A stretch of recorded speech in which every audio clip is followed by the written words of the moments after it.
apa yang telah diperbuatnya. Qul ya ibadiyalladzina asrafu ala anfusihim la taqnatu min rahmatillah innallaha yaghfirudz dzunuba jami'a innahu huwal ghafurur rahim. Wa man tabi'ahum bi ihsanin ila yaumil qiyamah wa ba'd.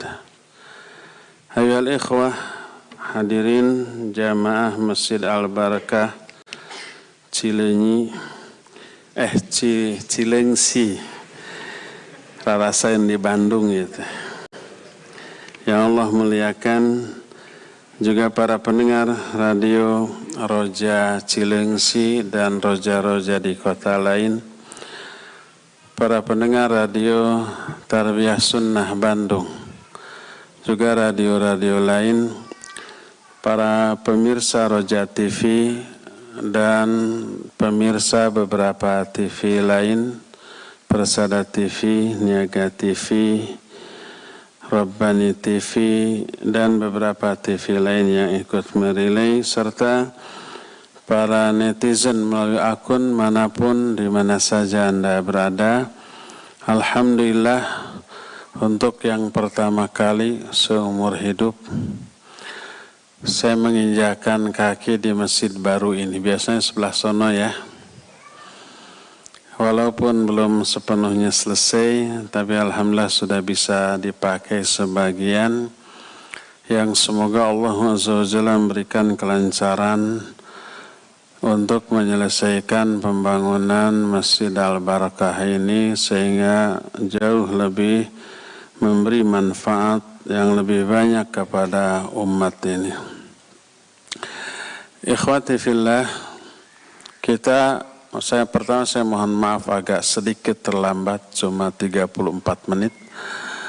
Yang keduanya, tema yang kita akan usung sekarang ini adalah kelanjutan dari Tabligh Akbar di Bandung Ahad yang lalu. Ahad lalu di Bandung kita mengangkat tema agar selamat dari api neraka. Setelah selamat dari api neraka, kemana kita melangkah? Ke surga. Dan inilah kesuksesan yang sebenarnya di dalam kehidupan seorang manusia. Sukses itu harus sampai di akhirat loh. Tidak boleh hanya di dunia dengan pengertian yang super sempit.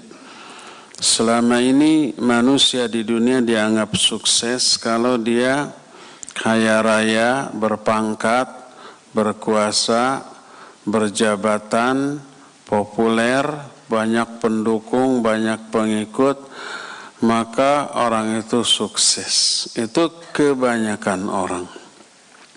Padahal dia itu sedang memposisikan diri pada posisi yang super sangat berbahaya bagi dirinya. Baik bahaya di dunia, terlebih di akhirat nanti.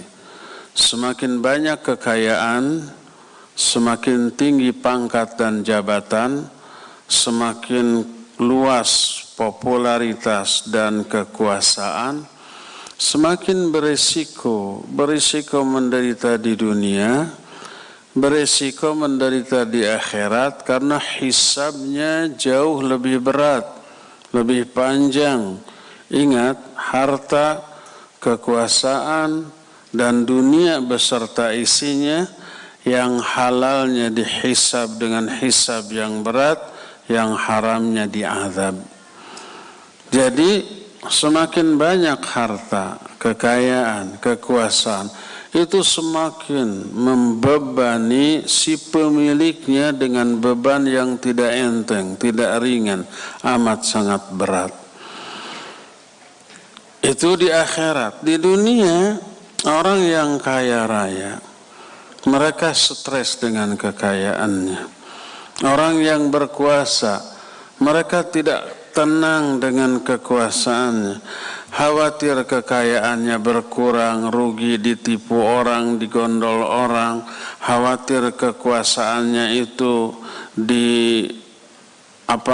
kudeta, direbut, dirongrong, dan khawatir setelah dia tidak berkuasa, yang mengambil alih kekuasaannya itu lawan politiknya, dikorek-korek kesalahan selama dia berkuasa, dipidanakan, dan seterusnya. Makanya banyak kekayaan, luasnya kekuasaan itu tidak menjamin dia bahagia, tidak menjamin hatinya tenang, jiwanya tentram. Itu di dunianya. Oleh karena itu ukuran sukses bukan begitu. Sukses yang sebenarnya kalau dia lewat waktu kehidupan di dunia sampai ke akhirat, lalu lepas dari api neraka, masuk ke dalam surga, itu sukses yang sesungguhnya. Faman zuhziha 'anil nar wa udkhilal jannah faqad faz. Siapa orang yang selamat dari api neraka lalu masuk ke dalam surga, sungguh dia ini telah sukses, dia telah bahagia.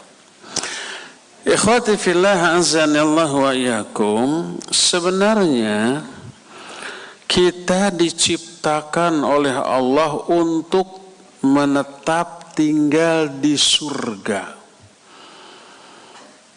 Dan itu yang Allah Azza wa Jalla katakan kepada nenek moyang kita, Adam dan Hawa. Allah menyatakan, kata Allah Subhanahu wa ta'ala, wa qulna ya Adam uskun anta wa zawjukal jannah. Ingat ketika kami berkata, hai Adam, tinggallah kamu beserta istrimu di surga. Itu tempat tinggal kita yang sebenarnya, tempat tinggal manusia yang hakiki. Awal diciptakan langsung disuruh menempati tempat di surga. Kemudian karena hikmah yang besar, manusia itu diturunkan dulu ke muka bumi. Disuruh keluar dulu dari surga karena sebab-sebab tertentu yang kita sudah tahu ceritanya, digoda oleh iblis laknatullahi alaih. Tapi itu sudah menjadi kehendak Allah. Salah satu hikmahnya kenapa manusia dari surga dikeluarkan dulu, disuruh hidup di alam dunia ini, salah satu hikmahnya, bukan satu-satunya, diterangkan oleh Imam Ibnu Qayyim dalam kitab Miftahud Daris Sa'adah. Kitab Miftahud Daris Sa'adah ini bercerita tentang asal mula penciptaan manusia dan asal mula manusia ditempatkan di surga.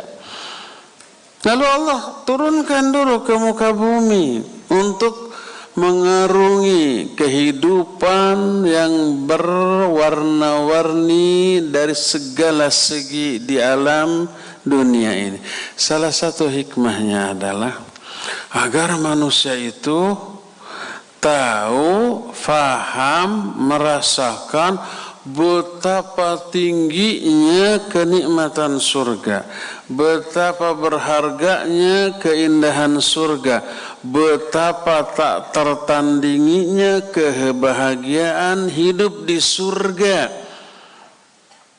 Orang tidak akan merasa nikmat kalau dari awal sampai tak terhingga nikmat terus.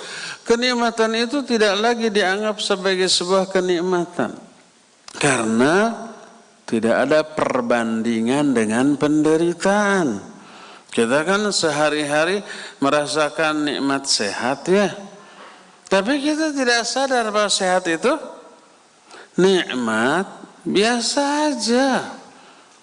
Baru terasa bahwa kesehatan itu nikmat kalau kesehatan ini dicabut oleh Allah, diberi rasa sakit, batuk, sakit tenggorokan, meriang, dan seterusnya. baru terasa ternyata sehat itu nikmat. Karena ada perbandingan dengan penderitaan.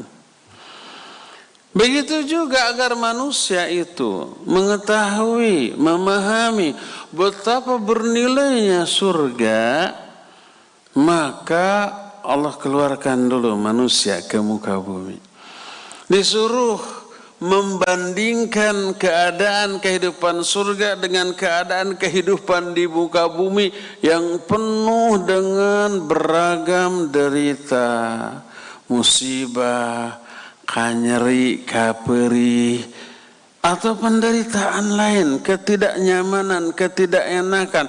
Ada kelelahan, ada kelaparan, ada kehausan, ada rasa kantuk, ada sakit, ada perih, ada kecewa, ada sedih. Semua itu di surga kan nggak ada.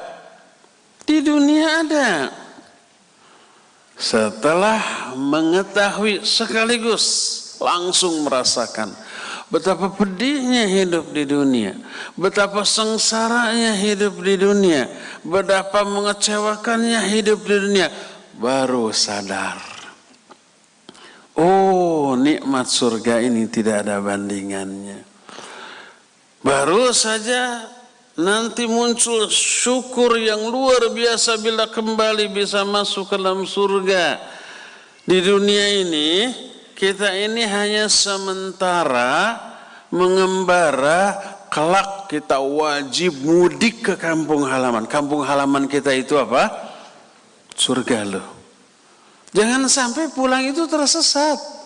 Baik tersesat sementara masuk ke dalam neraka, walaupun tidak selamanya. Apalagi kalau abadi. Makanya setelah Allah Azza wa Jalla mengusir Adam, Hawa dan Iblis ke surga, Allah memberikan petunjuk. Dalam bahasa kita, kamu nanti harus mudik, balik ke kampung halamanmu. Dengan syarat, jangan tersesat. Siapa yang tersesat, dia binasa. Enggak sampai ke kampung halaman. Syaratnya, nih aku kasih petunjuk. Fa imma ya'tiyannakum minni hudan famanittaba'a hudaya fala yadhillu wala yashqa. Kata Allah, apabila nanti datang kepada kalian, setelah kalian diusir nih ke muka bumi, aku akan datangkan petunjuk. Maka apabila datang kepada kalian petunjuk dariku, famanittaba'a hudaya, siapa yang mengikuti petunjukku, fala yadhillu wala yashqa, dia tidak akan tersesat. Dia akan kembali ke kampung halaman. Fala yadhillu, dia tidak akan tersesat kehidupannya di dunia, wala yashqa, dan tidak akan binasa di akhirat nanti. Mudik ke kampung halaman agar selamat, tidak tersesat, berbahagia kembali di surga dengan kebahagiaan yang melebihi kebahagiaan ketika pertama kali ditempatkan di surga. Karena sudah merasakan penderitaan terlebih dahulu. Kebahagiaannya berlipat.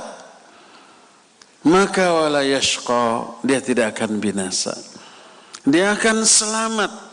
Dia akan kembali meraih kebahagiaan melebihi dari kebahagiaan yang pernah dirasakan oleh Adam Hawa ketika pertama kali menempati surga. Oleh karena itulah maka kita ini sekarang sedang mengembara meninggalkan kampung halaman. Dan kita harus kembali dengan selamat. Harus kembali ke kampung halaman. Gak boleh tersesat baik sementara apalagi sementerus selama-lamanya. Jangan sampai tersesat sementara masuk ke dalam neraka walaupun sementara, apalagi selama-lamanya dalam bentuk kufur, musyrik ataupun dosa yang menyebabkan pelakunya menghuni neraka jahanam secara abadi.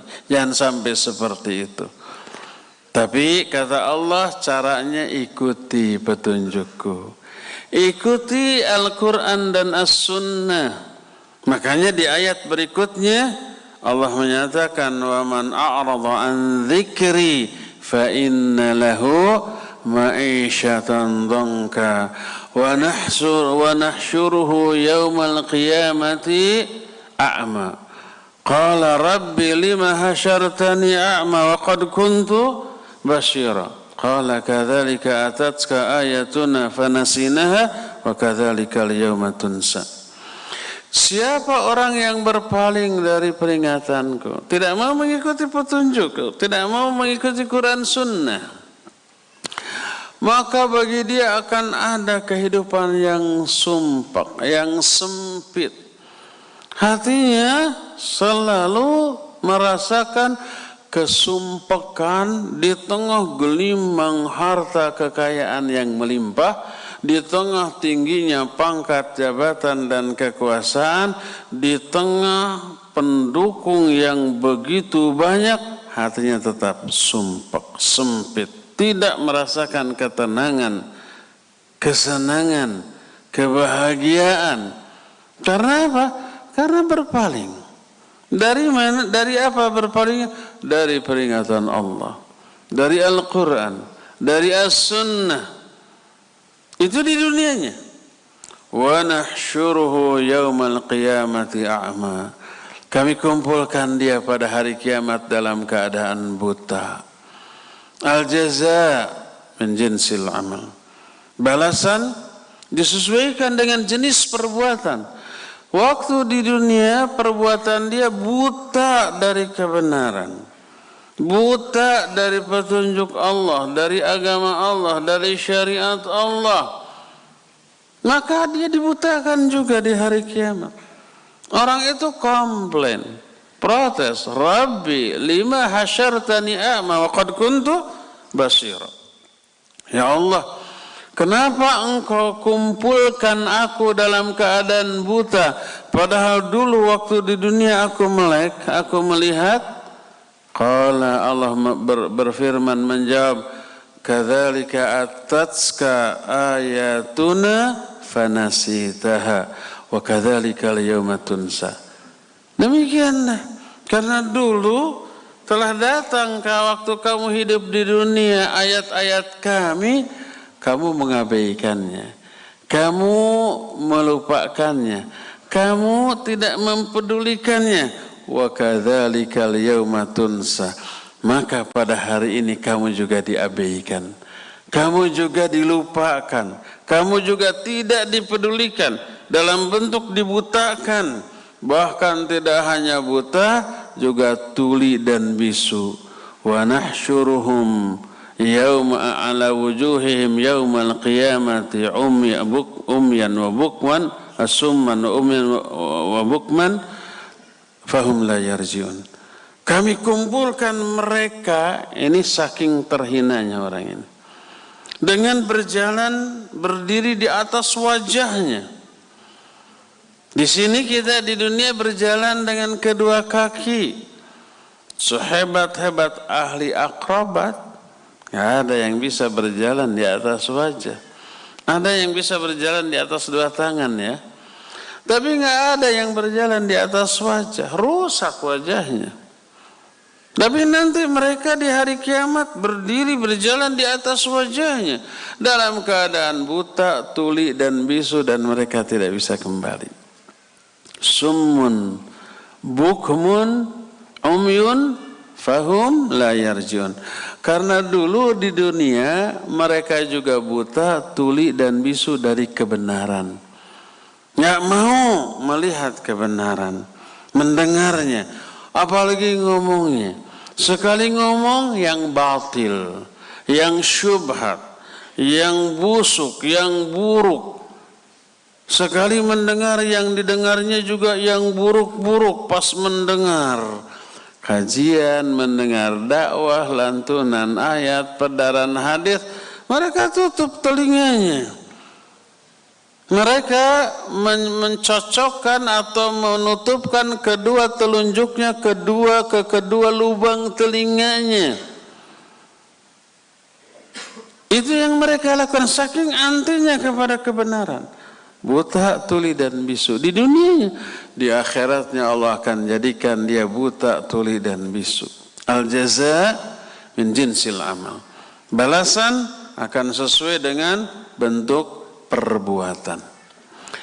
Oleh karena itulah maka orang yang berpaling dari petunjuk Allah ketika di dunia, dia akan tersesat jalan hidupnya dan akan menderita secara abadi pada hari kiamat nanti.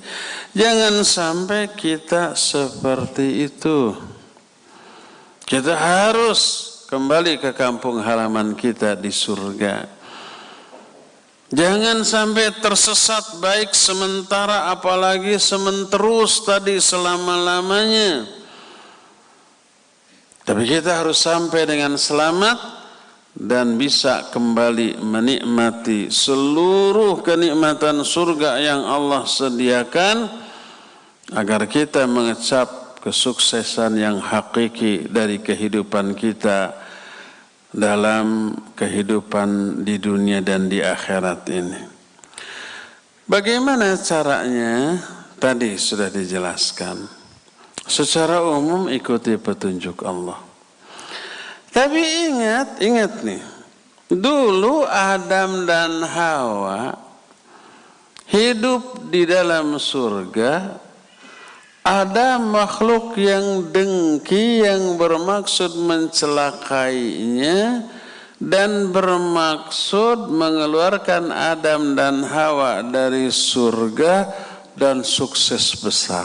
Siapa makhluk ini? Iblis, laknatullahi alaih. Hanya dengan satu larangan, hidup di tengah beribu kenikmatan yang beragam. Dengan satu larangan, satu-satunya kesempatan yang sempit ini berhasil dimanfaatkan oleh setan, laknatullahi alaih. Satu-satunya larangan ini dilanggar, yang menyebabkan Adam dan Hawa terusir dari surga. Kira-kira si iblis yang juga sama-sama terusir dari surga tersebut, apakah akan membiarkan anak turunan Adam ini melenggang secara mudah masuk kembali ke kampung halamannya di surga? Tidak. Mereka berupaya keras menghalangi manusia agar tidak mulus jalan langkahnya ke surga, agar tersesat, kalau bisa selama-lamanya nggak ke surga alias ke neraka. Makanya iblis itu sumpah setelah Allah memvonis dia dengan vonis kafir abadi, neraka yang abadi, maka iblis menyatakan fabi'izzatika la'ughwiyannahum siratakal mustaqim. Demi Allah, demi kemuliaanmu ya Allah, fabi'izzatika la'ughwiyannahum, aku pasti akan menyesatkan mereka. Wala tajidu aktsarahum syakirin, sehingga engkau tidak akan menemukan kebanyakan mereka itu bersyukur. Enggak, kebanyakan mereka kufur. Pastinya itu ditekankan 3 kali. Pertama diawali sumpah fabi'izzatika.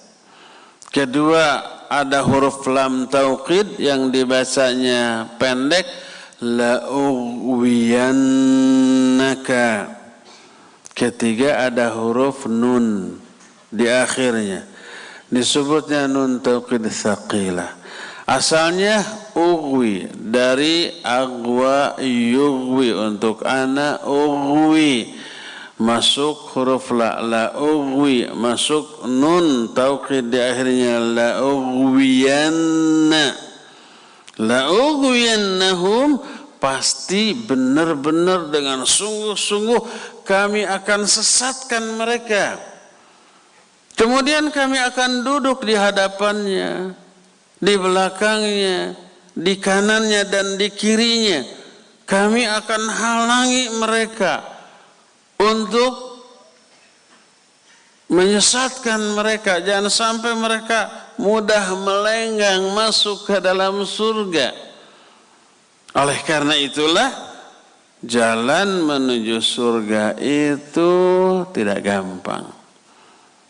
Sebagaimana diterangkan dalam salah satu hadis yang diterima dari Abu Hurairah radhiyallahu anhu, diriwayatkan oleh Imam Bukhari dan Imam Muslim. Berkata Rasul alaihi salatu wasallam, hujibatin naru bisyahawat wa hujibatil jannatu bil makarih. Neraka dihiasi dengan syahwat. Maksudnya jalan menuju neraka diiming-imingi dengan segala yang menyenangkan syahwat. Lihat, semua yang Allah haramkan rata-rata menyenangkan. Rata-rata membuat orang-orang happy, ketagihan, kecanduan. Sekali dia berbuat, sulit untuk melepaskan kebiasaan buruk tersebut. Dipenuhi oleh syahwat. Wa hujibatil jannah bil makarih, sedangkan surga, jalan menuju surga dipenuhi dengan makarih. Makarih hal-hal yang tidak disukai.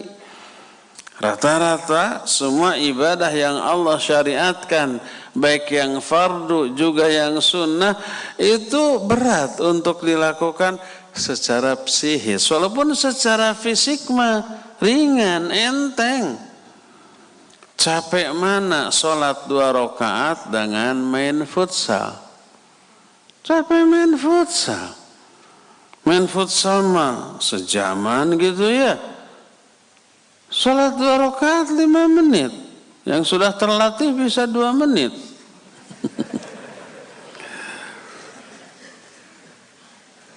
Apakah yang 5 menit keringetan, ngos-ngosan?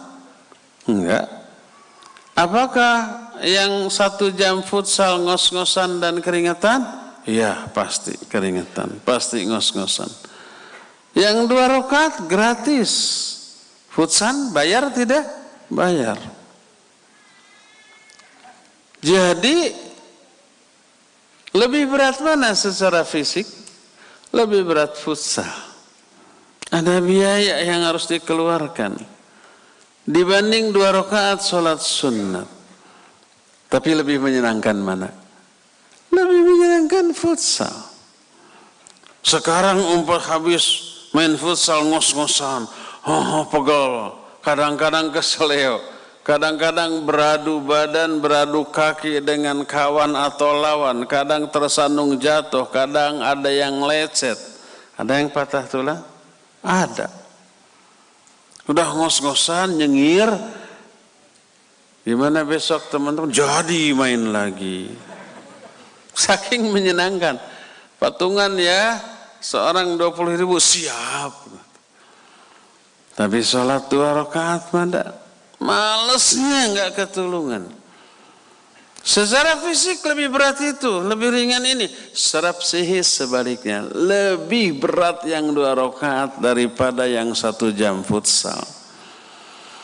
Berdasarkan hal itulah, sabda Nabi SAW terasa benar. Neraka dihiasi dengan hal-hal yang menyenangkan, sedangkan surga dipenuhi dengan hal-hal yang tidak disukai.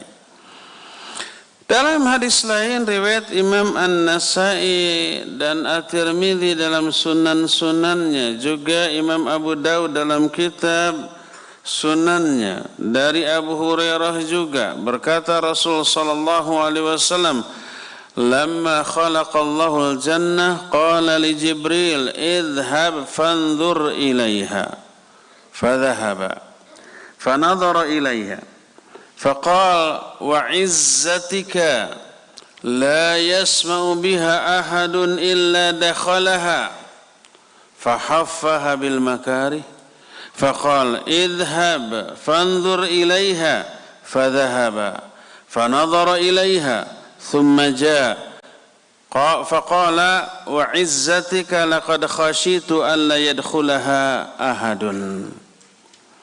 Ketika Allah menciptakan surga, Allah berkata kepada malaikat Jibril, Jibril, pergilah engkau lihat ke surga. Lalu Jibril melihat ke surga. Jalan ke surga itu bebas hambatan. Tidak ada yang menghalangi. Begitu sampai ke surga, indah menyenangkan. Lalu berkata Jibril kepada Allah, demi kemuliaan-Mu ya Allah, tak ada seorang pun yang mendengar indahnya surga kecuali pasti dia akan memasukinya. Saking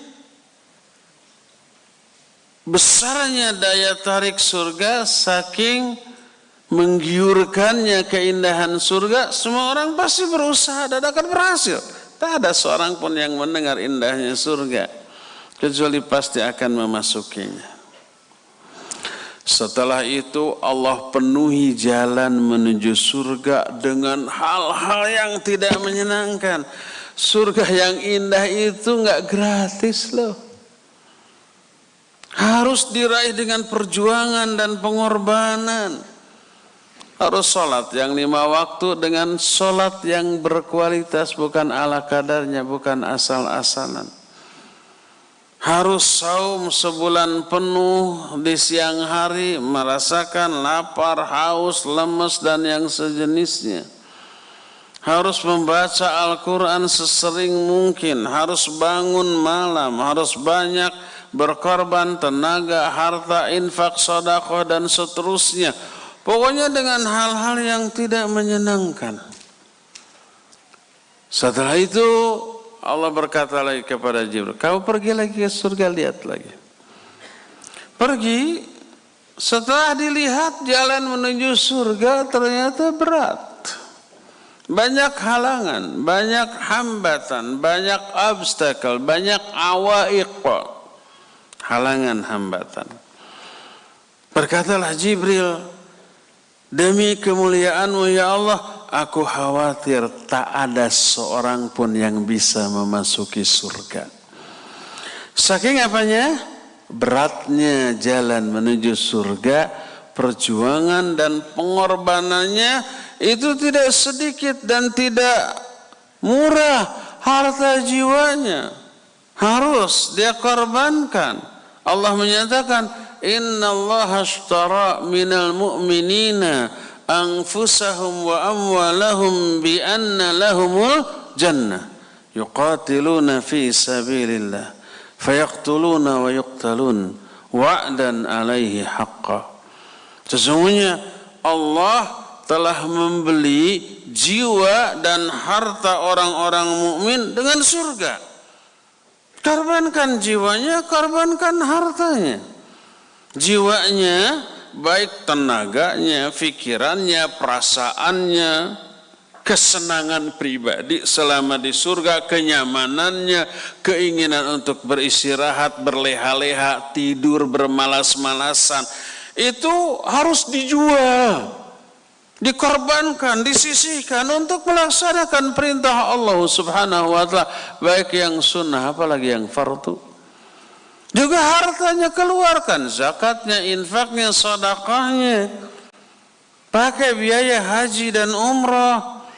Kalau setiap mukmin siap mengorbankan harta dan jiwa sampai puncak pengorbanan jiwa, nyawanya pun dia siapkan untuk membeli surga.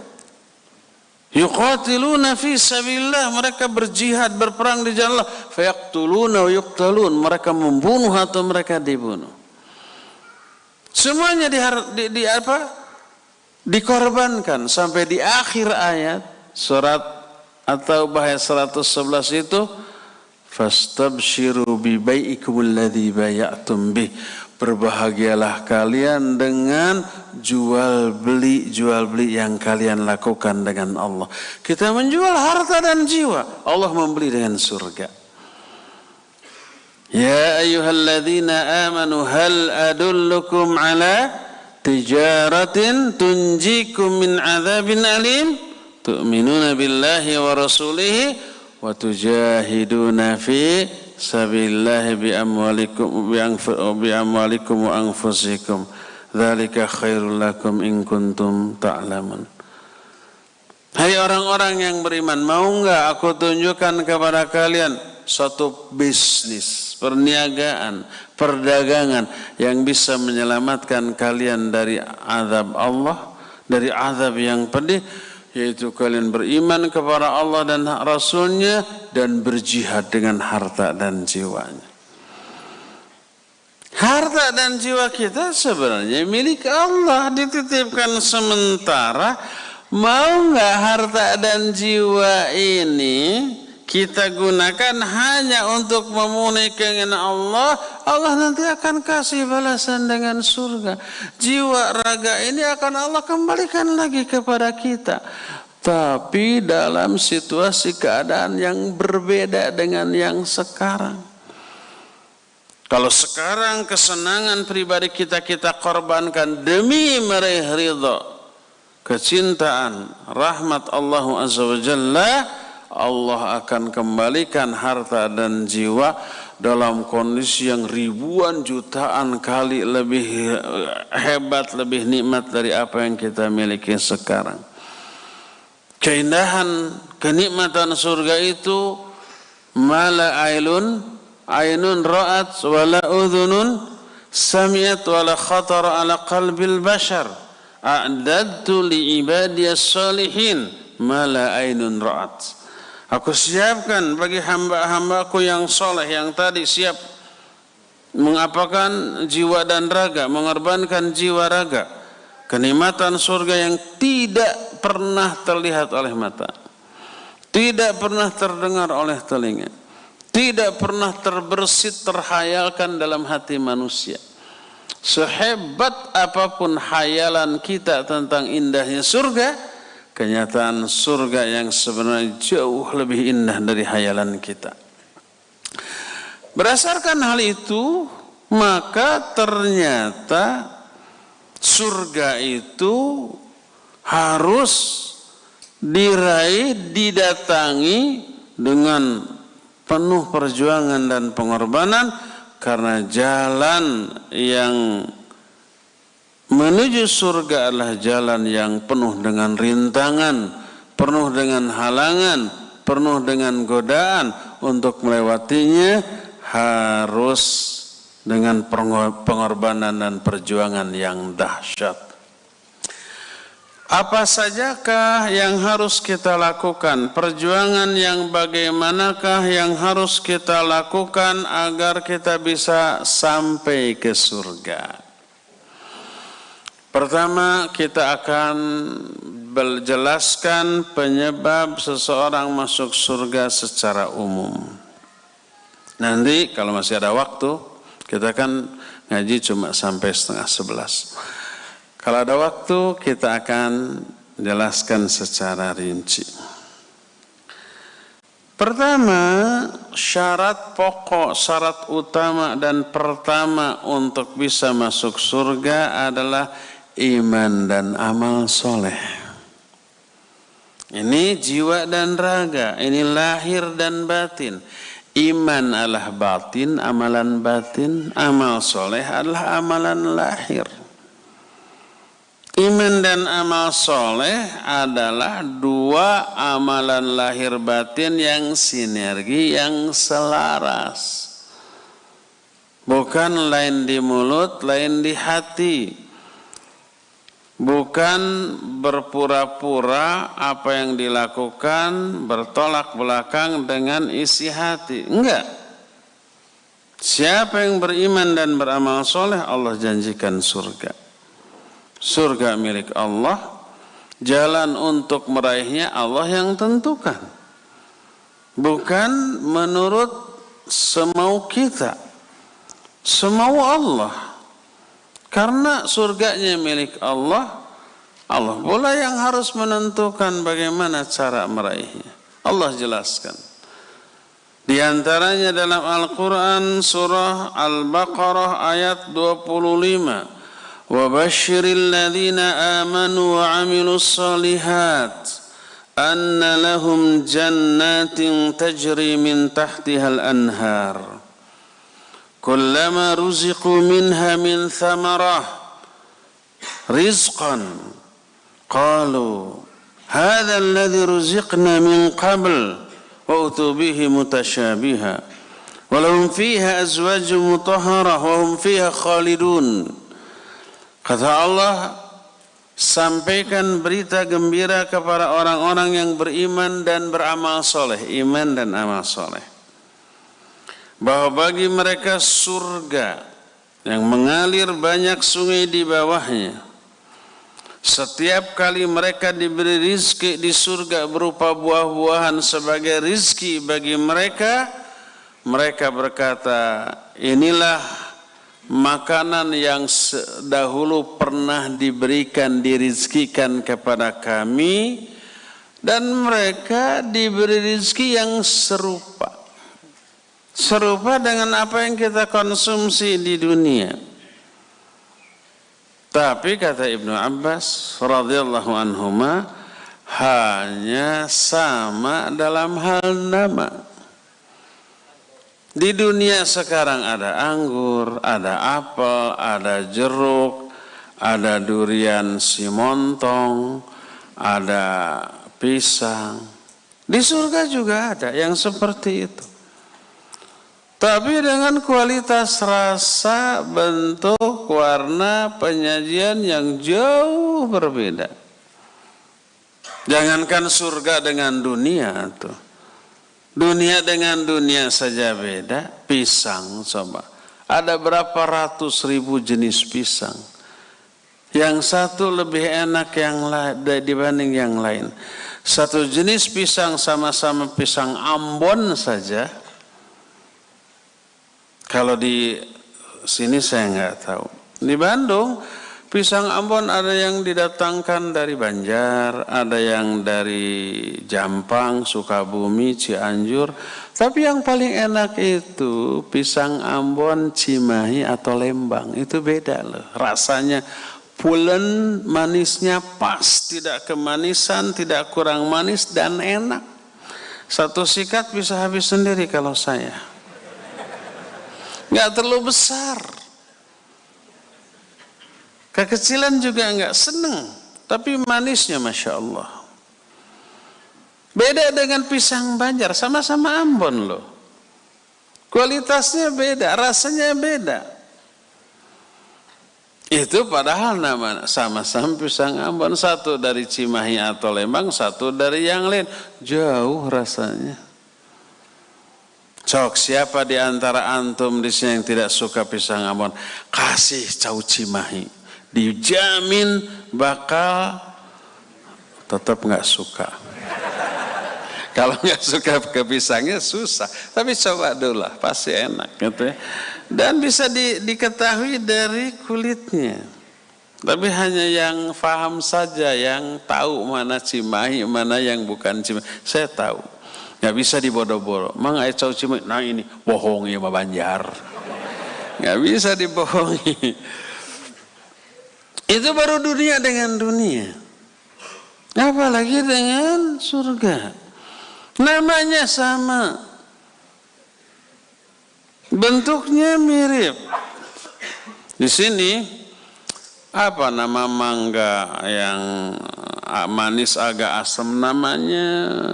Aduh, buah apa namanya? Cengkir. Cengkir. Bukan aroma manis. Kalau aroma manis itu manis dan lembut ya. Kalau cengkir ada asamnya, tapi ada seratnya juga ya. Yang pernah merasakan dua-duanya pasti bisa membedakan. Di suatu tempat, bukan di Indonesia, saya pernah menemukan ini mangga apa. Pokoknya coba dulu Ustaz. Setelah dirasa aromanya, wanginya wangi cengkir, manisnya lebih manis daripada aroma manis.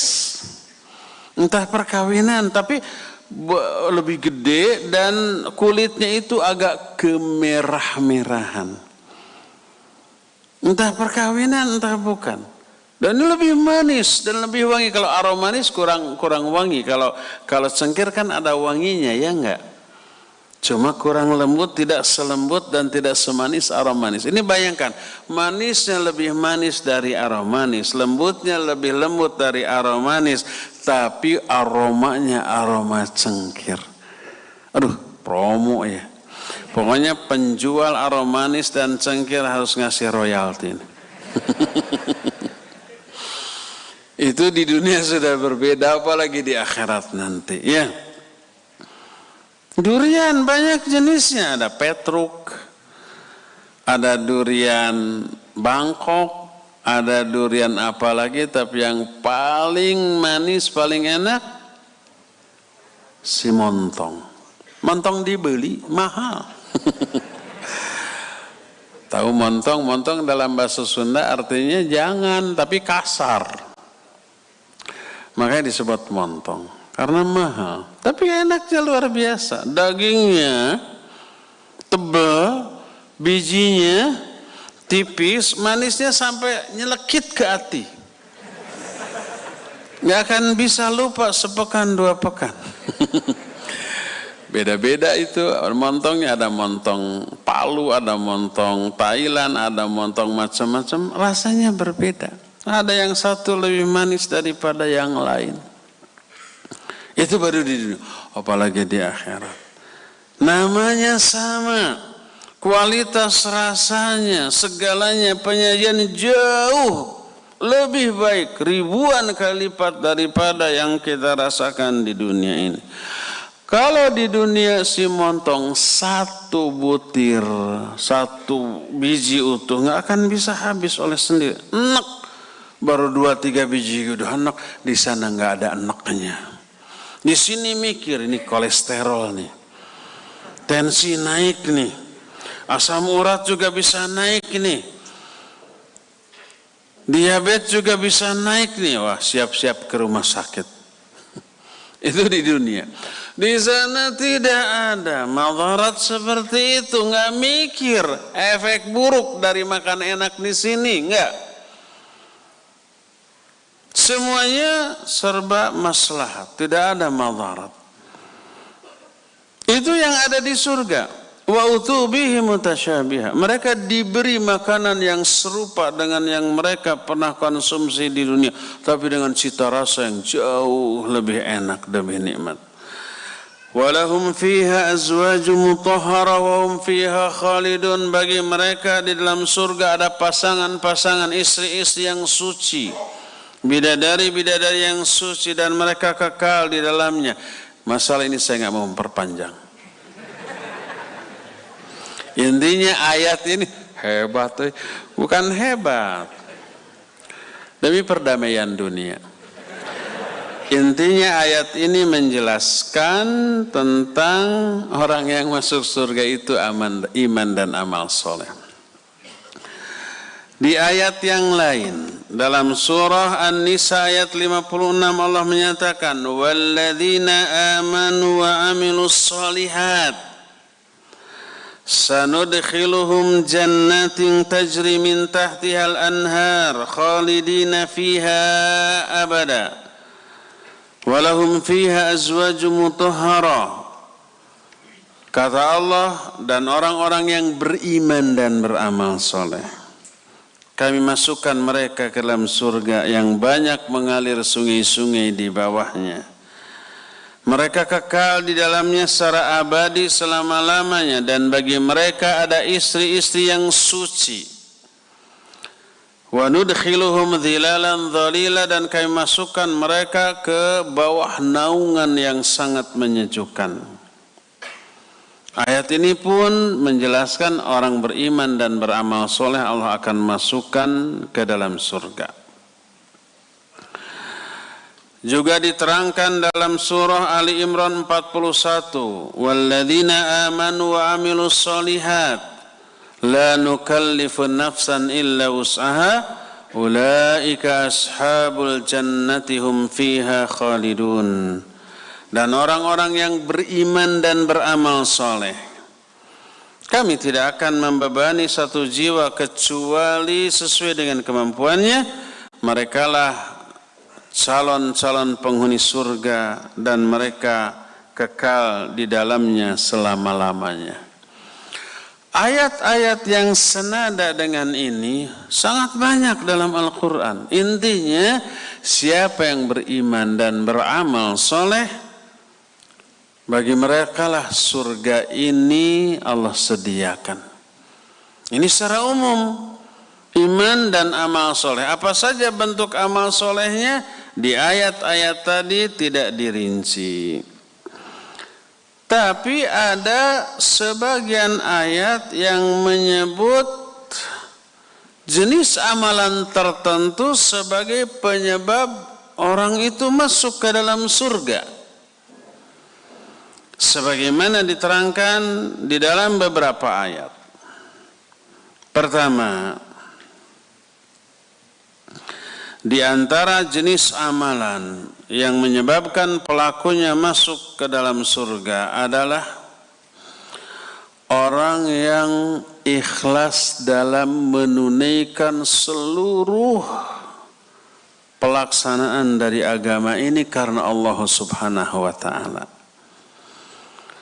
Walaupun amal yang dilakukannya enteng, ringan, kecil, tapi dilakukan dengan ikhlas, ya, bisa menjadi penyebab orang itu masuk ke dalam surga dibanding amalannya hebat, besar, tapi rusak keikhlasannya. Allah Azza wa Jalla berfirman di antara surah As-Saffat ayat yang ke-40, illa ibadallahil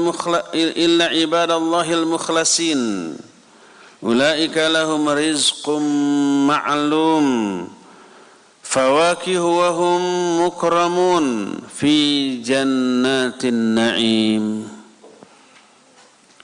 Iblis ketika berjanji akan menyesatkan anak turunan Adam dari jalan yang benar, Iblis ada yang mengecualikan illa ibadallahil mukhlasin, kecuali hamba-hamba Allah yang ikhlas. Bagi mereka ada rizki yang sudah ditentukan berupa buah-buahan dan mereka amat sangat dimuliakan di surga yang penuh dengan kenikmatan.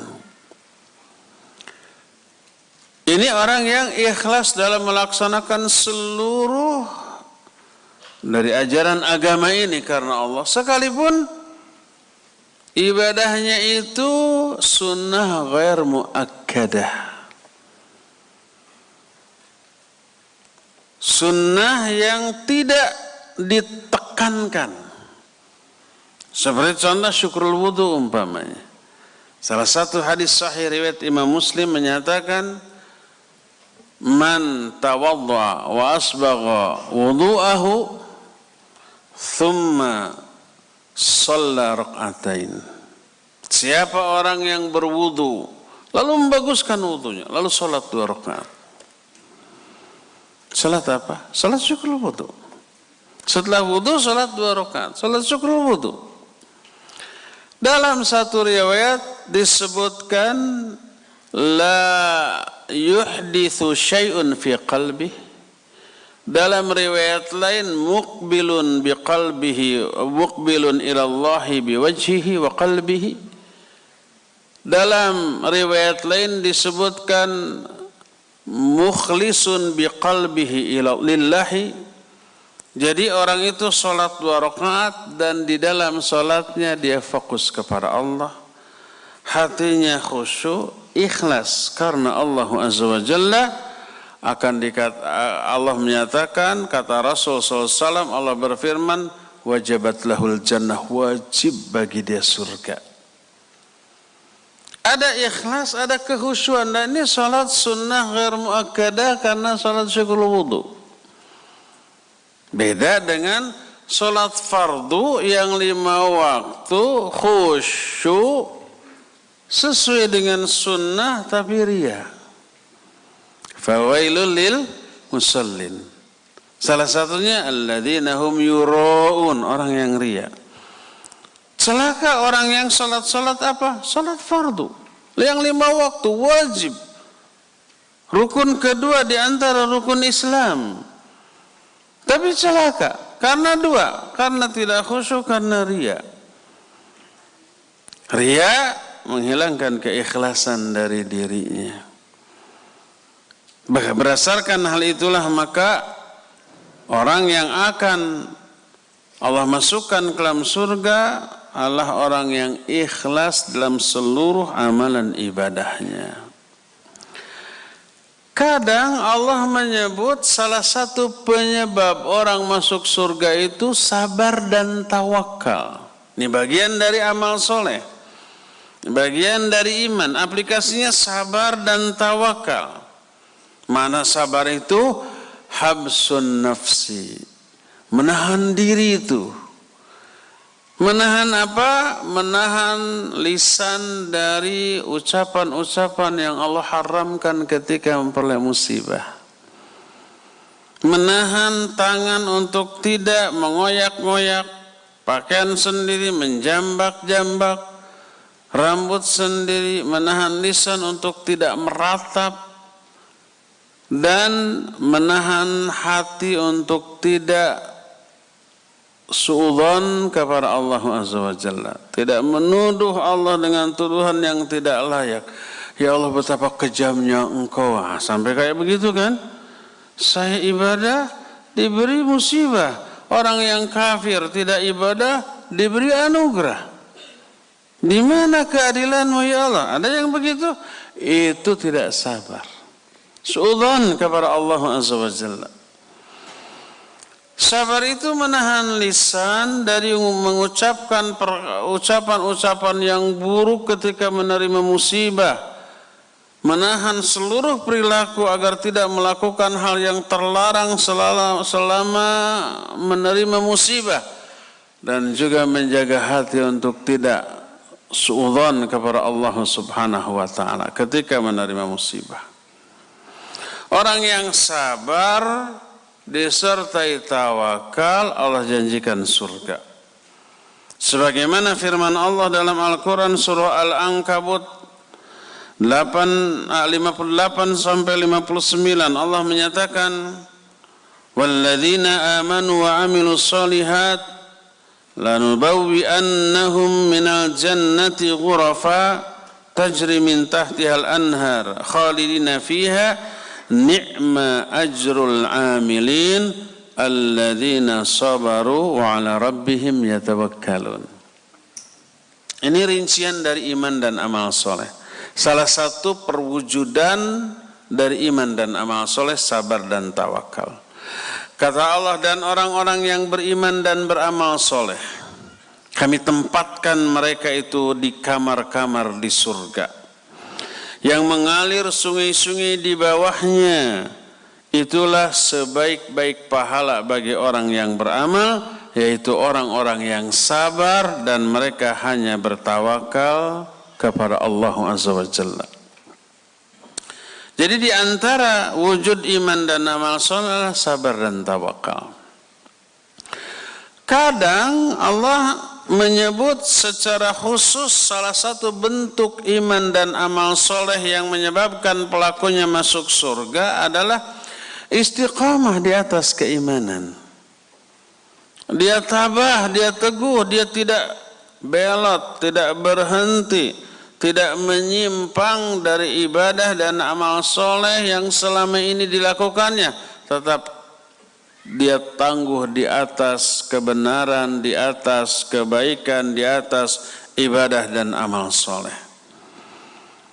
Allah berikan surga kepada orang itu. Sebagaimana firman Allah di antaranya dalam surah Al-Ahqaf ayat yang ke-13, Allah menyatakan, "Innal ladzina qalu rabbuna Allah tsumma istaqamu fala khaufun 'alaihim wa lahum yahzanun. Ulaika ashabul jannati khalidina fiha jazaa'an bima kanu ya'malun." Sesungguhnya orang-orang yang berkata bahwa Rabb kami adalah Allah, kemudian mereka istiqamah di atas iman tersebut. Imannya tidak hanya di mulut, mereka aplikasikan dan istiqamah. Banyak godaan, banyak gangguan untuk berhenti dari ibadah, tidak dia gubris, tetap istiqamah, tetap dia continue. Maka fala khaufun alaihim walahum yahzanun. Tidak ada rasa takut atas mereka dan mereka juga tidak akan bersedih. Imam Ibnu Qayyim rahimahullahu taala, beliau jeli, para ulama jeli, kenapa di dalam ayat ini ketika menyebut khauf alias takut, Allah menggunakan isim. Isim itu kata benda, bukan jimat, tapi kata benda. Fala khaufun. Tapi ketika menjelaskan sedih, tidak husnun, fala khaufun alaihim wala huznun, tidak begitu, tapi walahum yahzanun, memakai fi'il mudhari. Yahzanun. Ketika takut memakai khauf, isim. Ketika sedih walahum yahzanun, memakai fi'il, memakai kata kerja. Ini ada rahasia, kata Al-Imam Ibnu Qayyim yang beliau jelas dalam kitab Miftahud Daris Sa'adah. Adapun makna khauf dan perbedaannya dengan huzn atau dengan sedih, dua-duanya itu sama, yaitu tidak nyamannya hati, jiwa dan perasaan mereka. Cuma berbeda sebab. Kalau khauf itu penyebabnya itu sesuatu yang belum datang, belum terjadi. Bahasa kitanya khawatir. Bahasa Cilengsinya hariwang. Hariwang bukan wariwang, hariwang. Hariwang itu khawatir. Khawatir itu terhadap masa lalu atau terhadap masa depan? Terhadap masa depan. Takut ini, takut itu, apa yang ditakuti belum tahu. Hanya kemungkinan. Pasti enggak teralami, belum pasti teralami juga, itu khauf. Tapi menghadapi masa depan yang tidak pasti, khawatir, hariwang, takut, hati ini enggak nyaman. Ini khauf. Adapun huznun atau sedih, penyebab itu masa lalu. Kejadian yang pernah kita alami, yang membuat kita menderita, yang membuat kita sedih, yang membuat kita marah, yang membuat kita kecewa, penyebabnya masa lalu. Mungkin kita kehilangan barang, kehilangan uang, nggak enakan hati, itu huznun, itu sedih. Mungkin kita umpamanya dimarahi, dihina orang, digibahi orang, difitnah orang, dimaki orang gitu ya. Apa yang terjadi? Tidak nyaman, itu huznun, itu sedih. Itu perbedaan antara khauf dengan huznun. Lalu orang yang istiqamah di atas keimanan dijamin tidak akan merasakan ketidaknyamanan, baik karena perkara yang akan datang ataupun perkara yang telah berlalu. Masa datangnya bagaimana dia di alam kubur, itu membuat semua orang khawatir. Orang yang istiqamah tidak akan ada kekhawatiran itu. Apalagi di akhirat, kita nggak tahu kita ke surga atau ke neraka. Apa di akhir hayatnya kita akan husnul khatimah atau su'ul khatimah? Apa kita dapat jaminan? Sekarang kita selalu memelihara sholat yang 5 waktu. Selalu Ramadan tidak pernah, jangankan yang fardu, yang sunnah. Rawatib nggak pernah lewat. Tahiyatul masjid selalu kita lakukan. Malam kita bangun, baca Al-Quran sejuz sehari tamat. infak sedekah terus keluar, kalau ada pengajian selalu kita datang. Apakah kita dijamin akan mati dalam keadaan demikian? Belum. Apakah kita pasti mati dalam keadaan husnul khatimah sedang ibadah? Nggak ada yang jamin itu. Ada nggak kasus orang ahli ibadah beberapa saat sebelum kematian berhenti ibadah, belot melakukan dosa dan kemaksiatan, mati di atas dosa besar, su'ul khatimah? Ada begitu? Banyak. Quran mengingatkan itu, menerangkan itu, hadis juga menjelaskan. Ayat Al-Quran yang terdapat dalam surah Al-Hasyr, Allah menyatakan di dalam kamathali iblis idh qala lil insani kfur falamma kafara qala inni bari'um mink inni akhafullaha rabbal alamin fakana aqibatahuma annahuma fin nari khalidaini fiha wa dzalika jazaa'ul zalimin. Seperti iblis, kama sali syaitan, bukan iblis. Seperti syaitan, idh qala lil insani kfur, ketika syaitan berkata kepada orang, kufur kamu. Nyuruh kufur kepada manusia, diturut. Falamma kafara, setelah orang ini kufur, iblis berkata, inni bari'um mink, aku berlepas diri dari kamu, aku pun takut kepada Allah. Ini ayat tentang orang ahli ibadah tapi mati dalam keadaan kufur. Seorang rahib yang digoda oleh setan untuk tidak ibadah, tetap ibadah. Sampai tergoda dengan hal lain. Kisah ini panjang, saya nggak mau menceritakannya, waktunya nggak cukup. Udah 10:30 lebih. Akhirnya di akhir hayat orang ini mau dihukum mati atas dosa dan kesalahannya. Setan datang menawarkan jasa, kamu mau saya selamatkan? Mau. Sujud ke saya sekarang. Nggak mau. Kenapa nggak mau? Ya musyrik.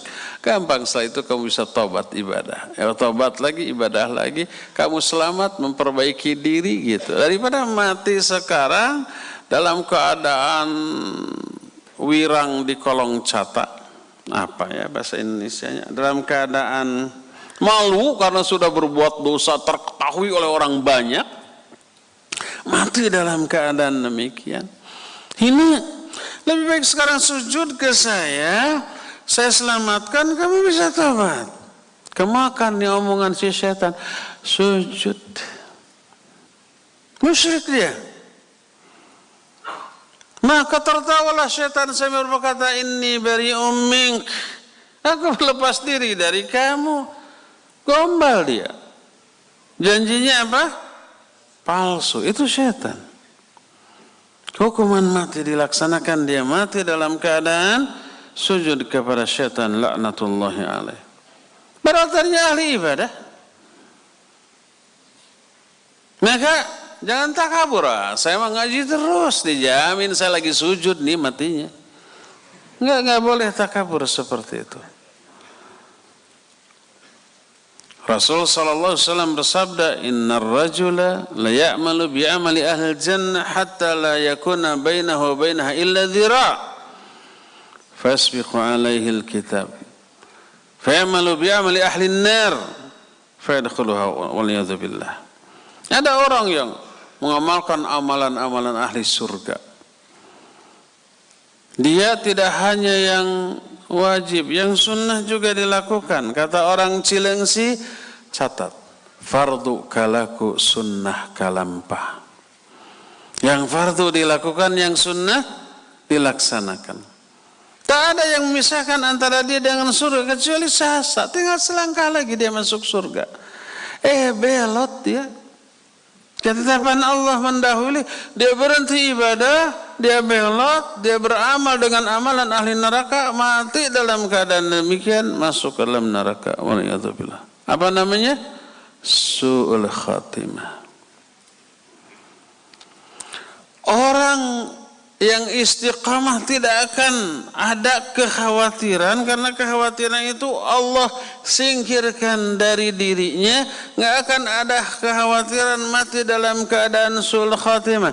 Dan ini salah satu di antara suatu saat mungkin kita ingin membahas agar terhindar dari su'ul khatimah.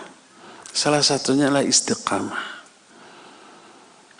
Allah menyatakan innal ladzina qalu rabbuna Allah tsumma istaqamu fala khaufun 'alaihim wa lahum yahzanun ulaika ashabul jannah khalidina fiha jazaa'an bima kanu ya'malun.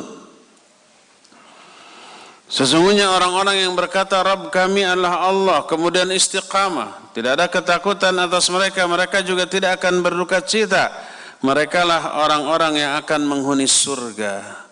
Mereka kekal di dalamnya sebagai balasan atas amal yang mereka lakukan. Salah satu di antara penyebab mereka tidak akan khawatir adanya malaikat yang turun menenteramkan mereka dengan bisikan yang menenangkan.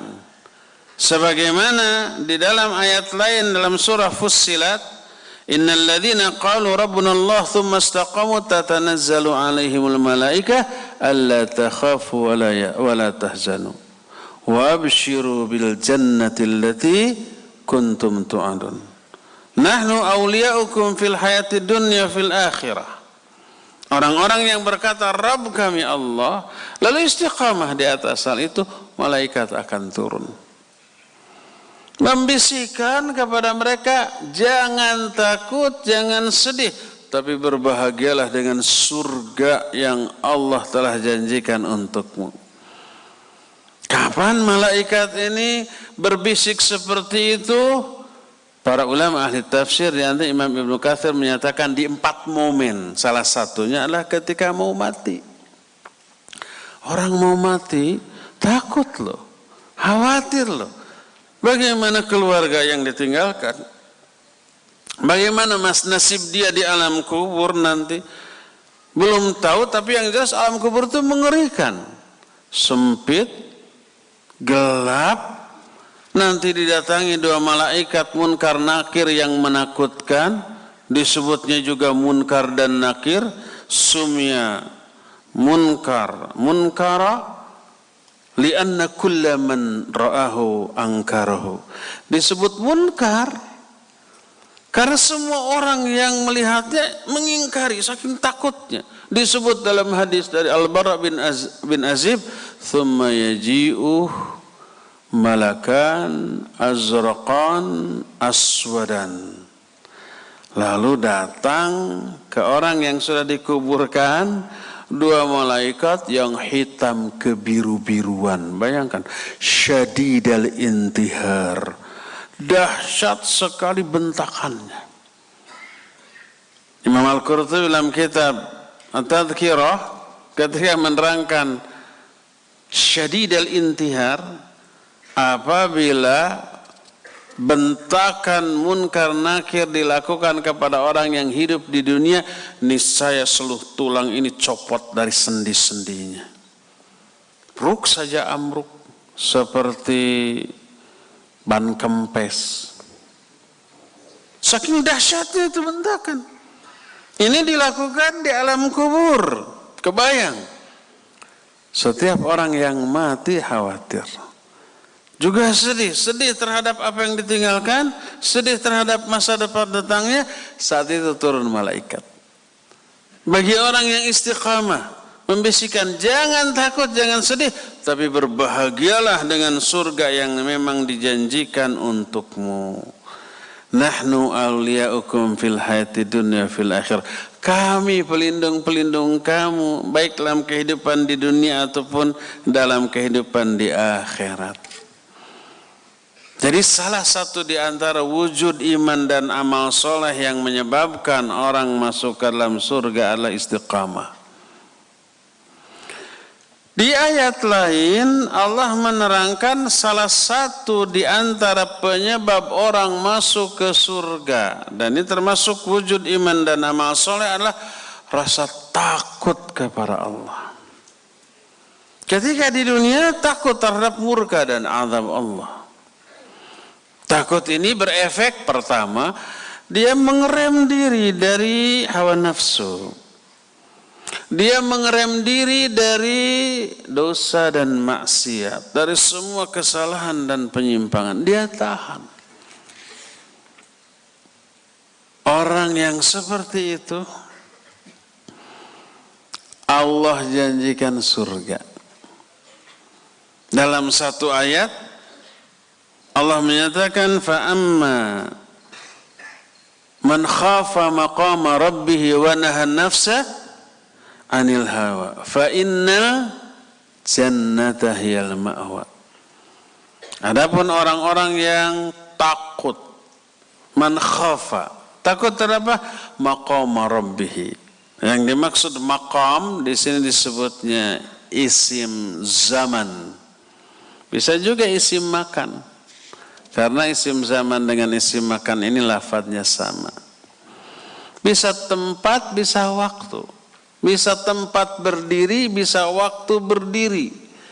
Maqam rabbih adalah waktu atau tempat ketika dia berdiri di hadapan Allah pada hari kiamat. Takut ketika berjumpa dengan Allah, Allah murka.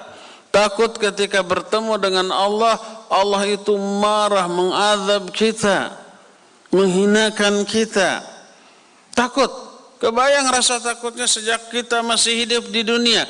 Siapa orang yang takut kepada saat ketika dia berdiri di hadapan Allah? Wa nahan nafsa 'anil hawa, dia tahan dirinya dari hawa nafsunya. Karena takutnya kepada murka dan azab Allah. Apa kata Allah? Fa innal jannata hiyal ma', surga itu tempat kembali dia. Bahkan dalam surah Ar-Rahman 2 surganya, waliman khafa maqama rabbih jannatan. Dan bagi orang yang takut kepada saat ketika dia berdiri di hadapan Allah, bagi dia akan disiapkan 2 surga. Fabi ayyi ala'i rabbikuma tukadziban. Ini wujud rasa takut, salah satunya menahan diri dari dosa, menjauhkan diri dari maksiat. Dijamin orang itu surga. Allah yang menjaminnya, bukan saya. Saya hanya menyampaikan. Bentuk lain dari rasa takut yang menyebabkan dia masuk ke surga tidak tersentuh oleh api neraka adalah menangis. Dan Syekhul Islam Ibn Taimiyah rahimahullah, menangis ini zikirnya mata kepada Allah. Wa zikrul ainain al-buka min khasyatillah. Zikirnya kedua mata itu menangis karena takut kepada Allah Azza wa Jalla. Setelah berbuat dosa, introspeksi diri, aduh saya melakukan dosa. Ingat, dosa bukan hanya melanggar apa yang Allah haramkan. Bukan hanya melakukan apa yang Allah larang, itu jelas dosa. Tapi dosa bisa juga lahir karena kita mengabaikan perintah yang wajib. Apa dikira setiap sholat kita tidak melakukan dosa? Setiap sholat kita melakukan dosa loh. Karena banyak kewajiban yang tidak kita tunaikan di dalam sholat. Jelas ikhlas wajib. Mutaba'ah wajib. Apa mutaba'ah teh? Mengikuti sunnah Nabi SAW dalam setiap gerakan dan bacaan sholat itu wajib. Kalau tidak diancam dengan neraka, dengan azab. Termasuk khusyuk itu wajib loh. Kewajiban khusyuk karena adanya ayat yang mengancam azab orang yang tidak khusyuk. Fawailul lil musallin alladzina hum an salatihim sahun. Nah, di dalam salat pasti enggak kita khusyuk? Pasti khusyuk. 1%. 99-nya melamun. Ada yang begitu? Ada. Ada nggak orang yang menjadikan sholat sebagai sarana untuk mengevaluasi kerja masa lalu dan menyusun program kerja di masa yang akan datang? Ada? Ada, banyak. Si bapak ini enggak. Bagus, Pak. Bagus kalau memang tidak begitu. Tapi Allahu Akbar, habis sholat lapar nih. Mikir restoran mana? Makanan apa? Mending seblak, mending bakso. Ya. Bakso yang enak di mana? Allahu Akbar. Mending kupat tahu. Dan seterusnya. Apa dikira itu tidak dosa? Dosa, terancam azab. Kita pernah membahas sebuah kitab susunan Sa'id bin Wahab Al-Qahtani, judulnya Al-Khusyu' fis Shalah. Khusyuk di dalam salat. Salah satu yang dibahas adalah hukum khusyuk. Hukum khusyuk sepakat para ulama wajib. Siapa yang tidak khusyuk dosa. Loh, kalau begitu setiap salat kita dosa. Iya. Makanya tak heran apabila seusai salat Nabi SAW mencontohkan yang pertama kita lakukan seusai salam apa? Istighfar, astagfirullah, astagfirullah, astagfirullah. Bukan alhamdulillah loh. Kalau ada yang bertanya, kok istighfar kayak yang udah bikin dosa aja? Kita sudah bikin dosa dalam sholat. Dosa apa? Salah satu yang pasti mah kurang khusyuk, ya enggak? Nyaris tidak ada orang yang khusyuk 100% dari awal sampai akhir. Zaman sekarang, kalau zaman baheula mah banyak. Kebetulan setiap Kamis sore kalau di Bandung saya ada kajian A'malul Qulub. Sekarang sedang membahas masalah khusyuk dan sekarang sudah sampai pada bab kekhusyuan para sahabat dan para ulama ketika sholat. Itu sampai ketika sholat dicocok apa ya? Bukan digigit, sebab bukan dengan gigi. Disengat apa ya? Ya pokoknya ya nggak apa-apa lah kebapain. Digigit dengan binatang kumbang yang beracun, cuek. Nggak ngerejat, nggak apa. Setelah selesai baru bengkak. Ini apa bengkak? Ternyata ada binatangnya masih ngigit di sana. Kenapa kamu tidak langsung diambil aja itu si kumbangnya? Saya nggak tahu, nggak ngerasa. Tiba-tiba bengkak karena beracun. Saking apanya? Saking khusyuk. Seorang ulama lagi mau sholat, dia bilang, silahkan kalian bebas mau ngomong apapun, mau tertawa, mau berlaku apapun, saya mau sholat. Kenapa dia ngomong gitu? Sebab semua yang terjadi di sekitarnya tidak dia dengar, tidak dia sadari karena fokusnya kepada apa yang dia baca di dalam sholat. Kekhusyuannya itu mencapai seperti itu loh. Tapi ini hanya menjadi khobar kana, cerita masa lalu. Zaman sekarang nyaris tak ada. Dari 1 miliar belum tentu ada. Oleh karena itulah maka tidak heran lebih banyak dosa karena meninggalkan atau mengabaikan perintah daripada melanggar yang haram. Nyaris kita nggak mungkin tergoda dengan mabuk, dengan judi, dengan zina kayak gitu. Nyaris lah enggak. Paling kita tergodanya dengan gibah, dengan dusta ya. Dan yang lebih lagi dosa itu lahir dari ibadah yang wajib. Dalam bentuk kelalaian di dalam melakukan perkara yang wajib tersebut. Makanya hampir setiap ibadah pasti diakhiri oleh istighfar. Meminta ampunan kepada Allah Subhanahu wa Ta'ala karena banyaknya kekurangan dari hak-hak yang harus kita tunaikan, hak Allah yang harus kita tunaikan di dalam ibadah tapi tidak tertunaikan atau ala kadarnya atau kurang. Maka lahirlah dosa dari hal tersebut. Nah, takut orang-orang zaman dahulu ibadahnya itu ditolak karena kekurangan dari kualitasnya. Lalu dia menangis. Karena apa? Karena takut diazab. Kata Rasul sallallahu alaihi wasallam, la yalijun nar man baka min khasyatillah. Tidak akan masuk ke dalam neraka orang yang menangis karena takut kepada Allah akibat dosa dan kesalahannya. Oleh karena itu, rasa takut termasuk salah satu penyebab seseorang masuk ke dalam surga atas keterangan dari Allah Azza wa Jalla, baik dalam ayat ataupun melalui lisan Rasul sallallahu alaihi wasallam dalam hadis-hadisnya yang sahih. Terakhir, ini sudah lewat setengah jam, afan ya. Salah satu penyebab seseorang masuk ke dalam surga adalah apa yang sedang kita lakukan sekarang ini. Bisa ditebak apa? Ngaji. Hadir ke majelis kajian seperti ini. Sebab apa? Sebab orang yang hadir ke majelis kajian seperti ini, Allah Azza wa Jalla janjikan akan diselamatkan dari api neraka dan akan Allah masukkan ke dalam surga.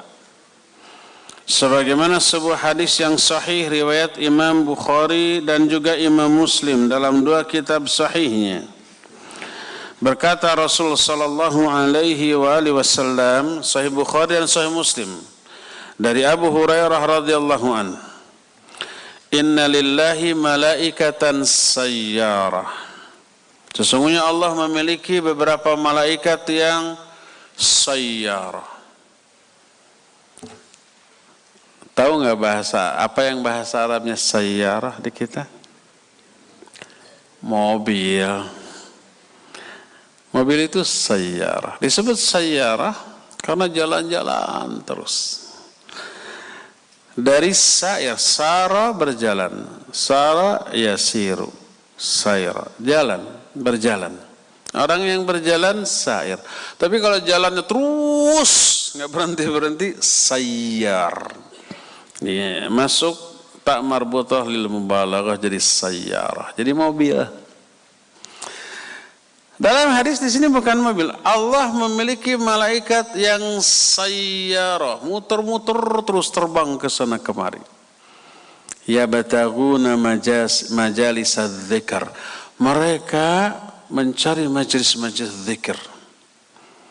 Termasuk majelis ilmu karena afdalul dzikri al-ilm. Ta'allumuhu wa ta'limuhu. Seutama-utama zikir adalah ilmu.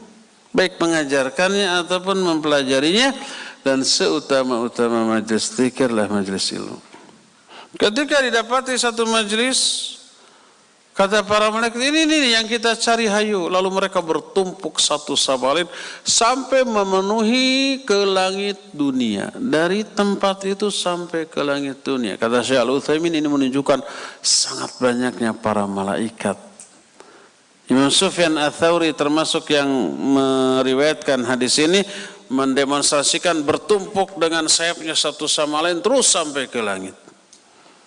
Itulah jumlah malaikat yang mengerubuni majelis ilmu, majelis zikir. Setelah selesai, mereka naik ke langit, lapor ke Allah. Ini menunjukkan Allah ada di mana? Di atas langit.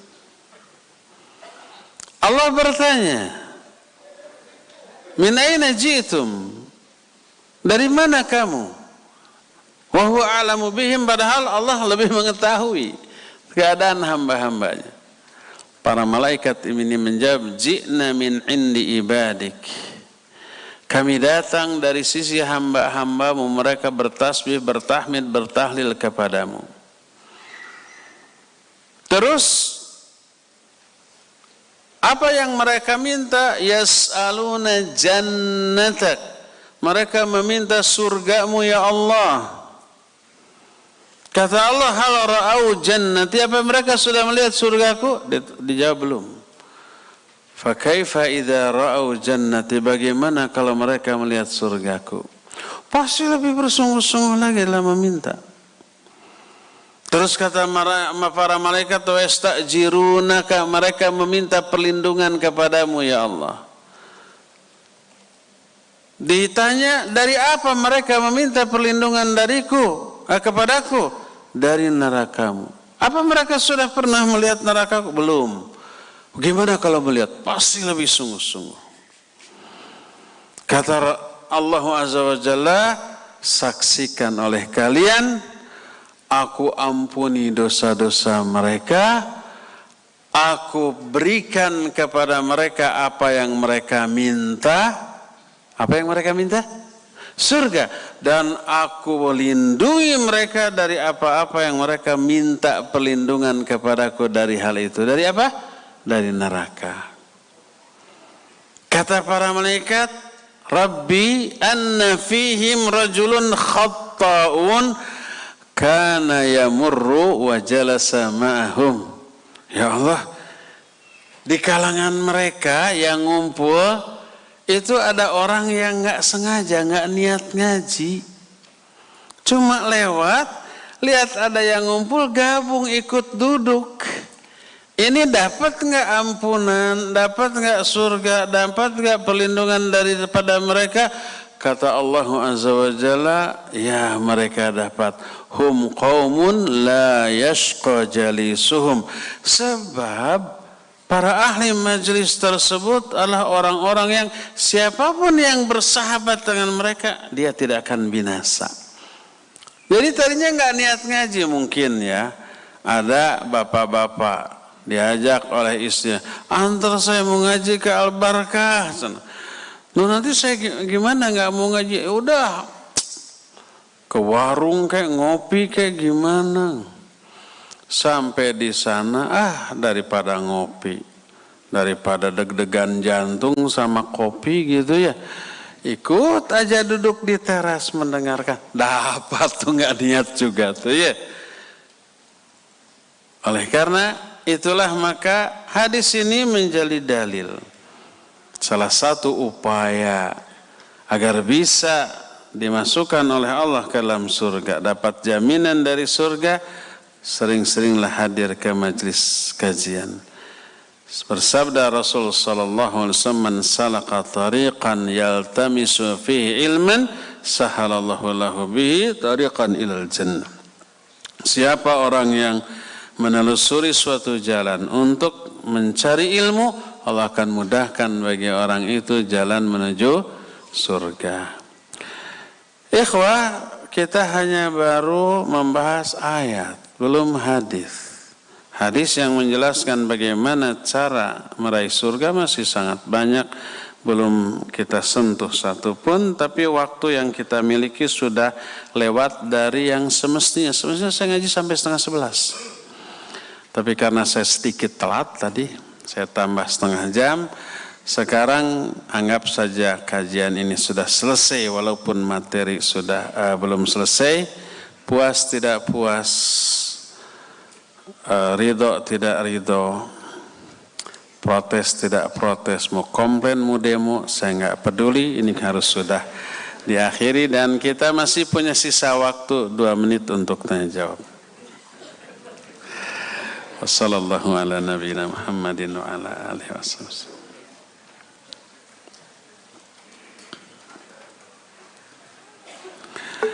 Bismillahirrahmanirrahim. Ustaz, cita-cita ingin masuk surga.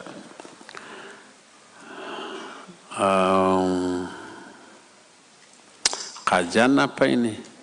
Kajian kemana-mana. Tapi kenapa susah untuk istiqamah? Mohon didoakan ya Ustaz.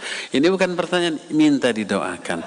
Semoga yang bertanya ini diberikan sikap istiqamah oleh Allah di atas al-haq, di atas sunnah ya. Allahumma amantu bik farzuqnil istiqamah ya. Itu doanya. Allahumma amanna bika farzuqnal istiqamah. Ya Allah, kami beriman kepada Engkau, maka rizkikan kepada kami sikap istiqamah. Salah satu cara agar kita bisa istiqamah adalah coba di tabligh akbar yang akan datang, tidak oleh saya, oleh siapapun, bahas kiat meraih istiqamah. Itu saja usulan. Jadi jawaban atas pertanyaan ini, adakan kajian dengan tema meraih sikap istiqamah. Apakah dibenarkan jika salah satu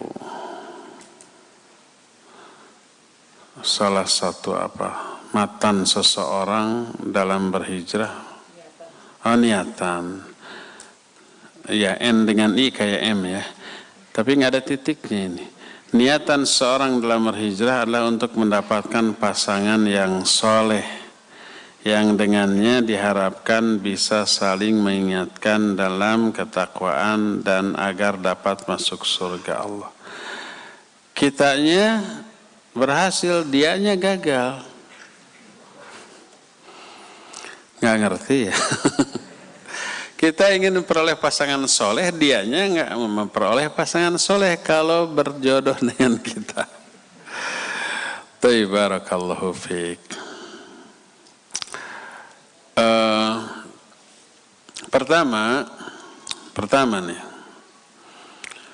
niatkan apapun yang kita lakukan dalam bentuk ibadah untuk memperoleh apa-apa yang ada di sisi Allah SWT.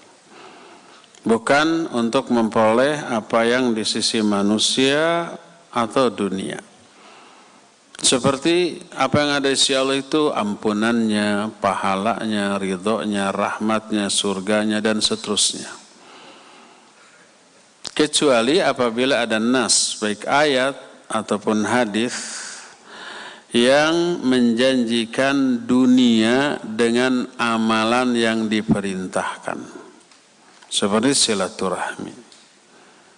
Silaturahmi amalan agama, diperintahkan oleh Al-Quran, oleh hadis yang sahih. Lalu Nabi SAW mengiming-iming dengan iming-iming dunia agar kita bersilaturahmi. Beliau bersabda, "Man ahabba ayyubsata fi rizqihi wa ayunsha'a fi athari falyasil rahimah." Hadis ini sahih riwayat Imam Muslim. Siapa orang yang ingin diluaskan rizkinya dan dipanjangkan umurnya, hendaklah dia silaturahmi. Panjang umur dan luas rizki itu dunia apa akhirat? Dunia. Tapi ini dijanjikan oleh Rasulullah SAW.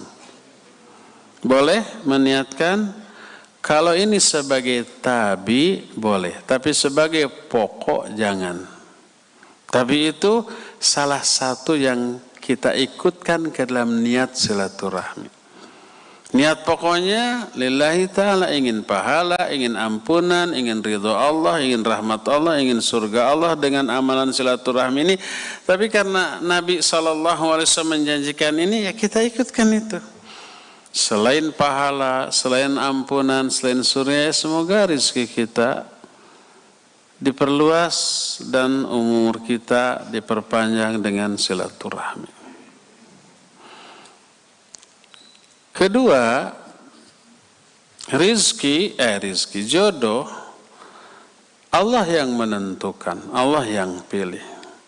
Walaupun kita umpama ingin kepada seseorang yang kita incar, gebetan kita, karena kesolehan, karena keilmuan, karena kekayaan, karena kecantikan atau kegantengan, kita suka. Apa bisa kita dapatkan dia? Tidak. Kitanya ingin, dianya tidak ingin. Bagaimana kalau caranya agar Allah menjodohkan dia dengan kita? Caranya adalah kita berupaya sebaik dia. At-tayyibuna lit-tayyibat. Bahwa laki-laki yang baik untuk wanita-wanita yang baik. Jadi kalau umpamanya kita ingin yang soleh tapi kitanya salah, nggak matching. Kitanya untung, dia buntung. Kitanya happy, dianya apa lawan dari happy? Menderita. Jadi agar Allah menjodohkan kita dengan dia, berupalah untuk sesoleh dia, sebaik dia. Saya ada kisah yang diambil dari sebuah kutaib. Kitab kecil namanya Awaiqut Thalab. Artinya kendala bagi para penuntut ilmu. Salah satu kendala adalah tidak ikhlas. Nah, ada orang laki-laki miskin, bodoh, nggak punya apa-apa, ngincer seorang wanita cantik, bangsawan dan kaya raya. Nekat dilamar. Kata orang Cileungsi mah ditolak sapajodogan. Pokoknya ditolak. Tapi dia ngeyel. Tidak patah semangat. Tapi juga tidak mengamalkan tulisan di belakang truk. Apa tulisannya? Cinta ditolak, dukun bertindak. Enggak, dia enggak percaya dukun. Dia mikir, dengan apa saya bisa memikat dia? Hanya dengan salah satu di antara dua hal. Pertama, bil mal atau bil hasab. Dengan harta saya harus menjadi orang kaya, atau dengan hasab. Hasab ini dengan kehormatan. Kalau dengan kehormatan saya harus menjadi seorang yang berilmu, yang ditokohkan, yang menjadi panutan. Dua daya tarik bagi muslimah. Kalau enggak berharta, ya berkedudukan. Dalam arti dia ini menjadi ikutan, menjadi tauladan. Akhirnya dia memilih berilmu. Dia belajar dengan niat apa?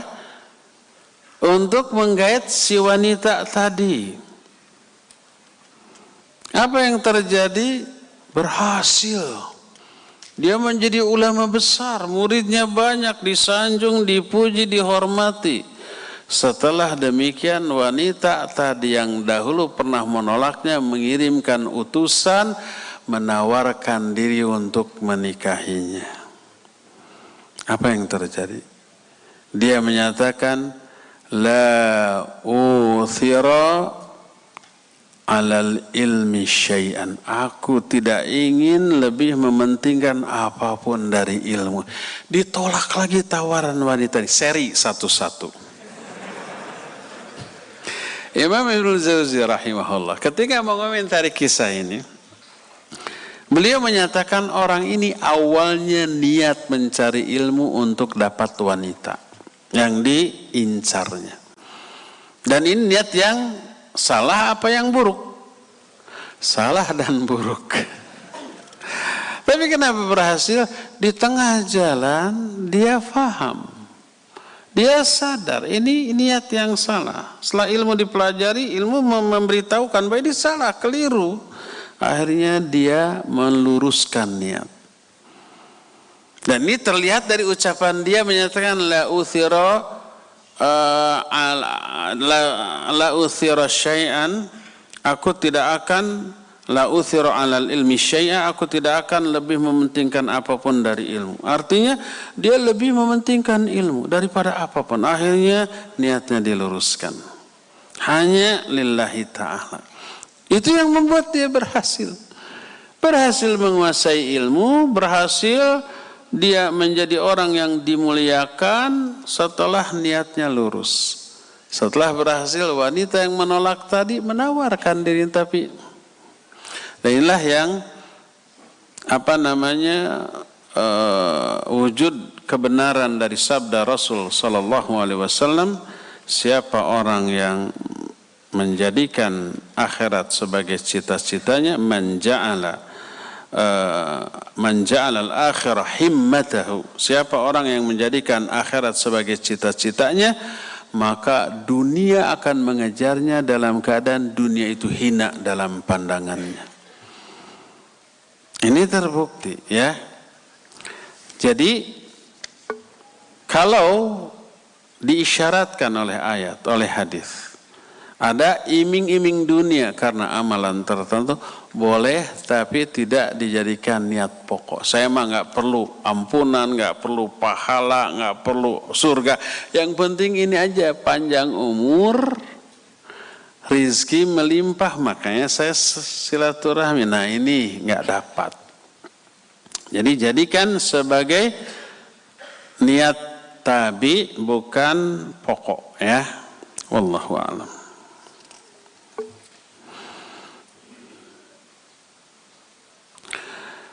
Ustaz, berapa hadis menerangkan orang yang mati sakit perut masuk surga, orang yang tenggelam masuk surga? Pertanyaan, apakah kematian seperti apa saja yang bisa menghantarkan seseorang ke surga? Ya betul tadi. Pertama, mati dalam keadaan ibadah, husnul khatimah. Tapi ibadah yang sesuai sunnah. Ada dulu pernah kejadian, dan ini banyak ditanyakan. Saya menjawab tidak ingin mengomentari peristiwa yang terjadi. Ada sebuah perayaan yang secara syar'i bid'ah, tapi di sana ada bacaan ayat Al-Quran. Ketika membaca ayat Al-Quran mati. Orang-orang semua menyatakan husnul khatimah. Tapi perayaannya adalah bid'ah. Dan seterusnya. Nah, coba saya kasih ilustrasi. Kalau seseorang sholat subuh 3 rakaat.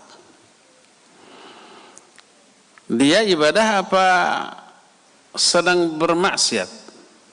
Bermaksiat kepada Allah karena menambah jumlah rakaat. Di rakaat ketiga lagi sujud dia mati. Itu mati dalam keadaan ibadah atau mati dalam keadaan maksiat? Maksiat. Tapi orang awam, orang bodoh, wah dia husnul khatimah. Karena mati dalam keadaan sujud. Tapi sayangnya sujud ketiga di sujud rakaat ketiga di salat subuh yang harusnya 2. Sul khatimah. Jadi yang dimaksud dengan husnul khatimah adalah melakukan ibadah dan amal soleh yang disyariatkan lalu mati dalam keadaan demikian. Maka ya, ada jaminan dari Rasul sallallahu alaihi wasallam bahwa pahala ibadah yang dia menutup kehidupannya dengan ibadah itu, pahalanya terus mengalir sampai hari kiamat. Termasuk hari Jumat, malam Jumat meninggal, ya. Termasuk umpamanya kebakar, termasuk kena reruntuhan dan seterusnya, itu adalah kematian yang dianggap husnul khatimah.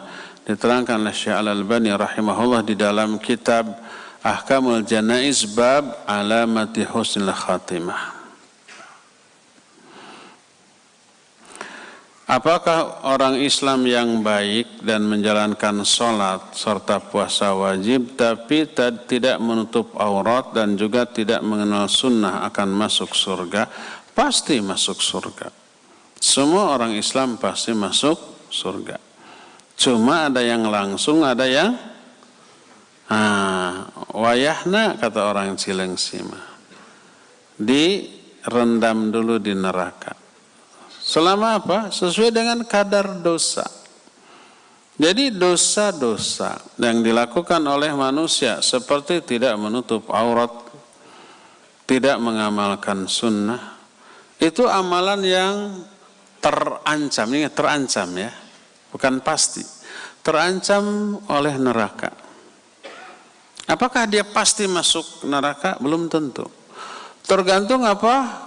Kalkulasi dari seluruh amalan. Selain dosa kan dia ada ibadah ya. Ada pahala ya.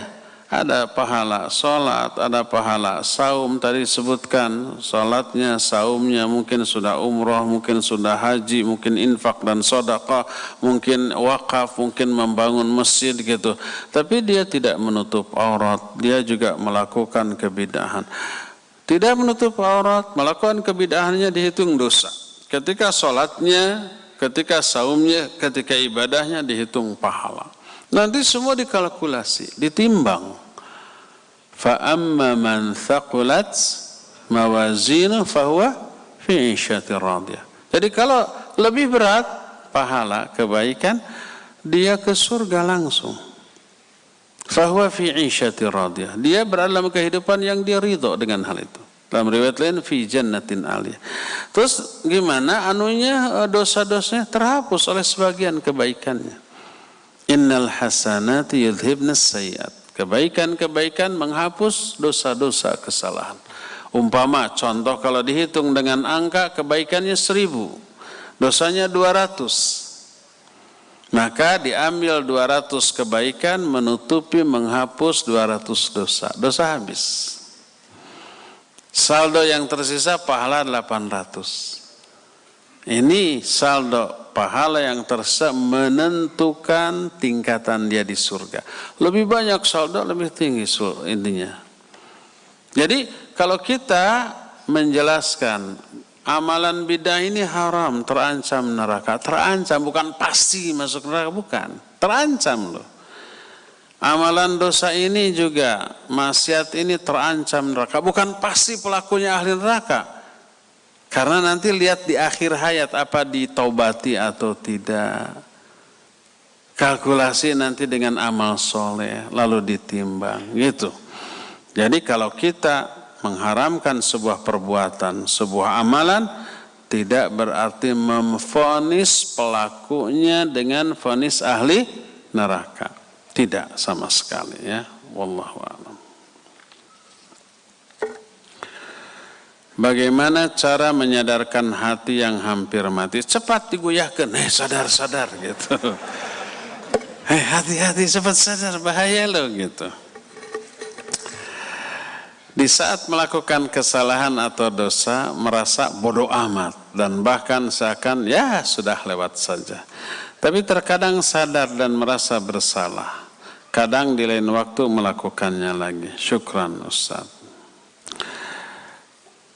Untuk menjawab pertanyaan ini, saya usulkan satu kitab dibahas. Namanya Asbabu Ziyadatil Iman wa Nuqsani, susun Syekh Abdul Razak hafizahullah ta'ala bin Abdul Muhsin Al-Abbad hafizahumullah ta'ala. Itu sebab-sebab naik turunnya iman. Ini akan menjawab pertanyaan ini, bagaimana cara menyadarkan hati yang hampir mati. Bahas kitab itu. Nggak banyak kok ya. Kalau saya paling 10 pertemuan selesai. Atau yang lain bisa aja 1 kali pertemuan selesai. Jadi bayangkan 10 pertemuan harus diterangkan untuk menjawab pertanyaan ini, di waktu sekarang nggak cukup ya. Di sini sudah dibahas kitab itu? Sudah? Lupa, Abu Lukman lupa. Tadi disebutkan bahwa menangis adalah zikirnya mata. Tapi kenapa mata ini menangis hanya ketika dihina orang, dicela orang, ditipu orang, dipecat dari pekerjaan? Namun ketika ibadah atau ketika mendapatkan nikmat dunia, susah nangis. Malah senang ketawa ya kalau dapat. Bagaimana agar mata ini bisa menangis karena zikir? Baik. Tadi dijelaskan yang dimaksud dengan zikrul ainain al-buka min khasyatillah. Zikirnya dua mata menangis, tapi bukan sembarang menangis. Tapi karena takut kepada Allah, karena takut diazab karena dosa-dosa. Menangisi dosa.